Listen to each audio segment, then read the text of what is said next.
ప్రజలకు గావాల్సిన హామీలు ఒకటి వెనక ఒకటి నెరవేర్చుకుంటూ పోతా ఉన్నారు. ఇచ్చిన 6 గ్యారంటీలలో దాదాపుగా 5 గ్యారంటీలు అమలు జేసిండ్రు. ఇంకా గూడా మీరు గవర్నమెంట్‌ని ఎద్దేవా జేస్తూ లేకపోతే ఎత్తి పొడవడానికి కారణాలు ఏమై ఉంటాయి అసలు?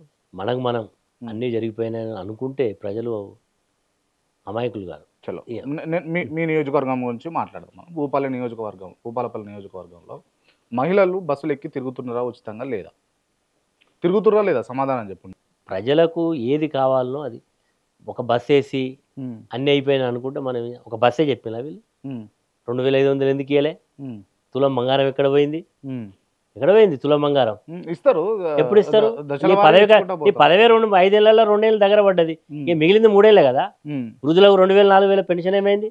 హ్మ్. 2 లక్షల రుణమాఫీ ఎందుకు పూర్తి కాలే? హ్మ్. 500 బోనస్ ఎక్కడ పోయింది? హ్మ్. నిరుద్యోగ భృతి ఎక్కడ పోయింది? హ్మ్. ఆడపిల్ల స్కూటీ ఎక్కడ పోయింది? హ్మ్. ఇందిరా మిల్లు ఎందుకు పూర్తి కాలే? హ్మ్. అంటే ఇవన్నీ కూడా కేవలం కొద్ది చేసి వాటిని ప్రచారం చేసుకునే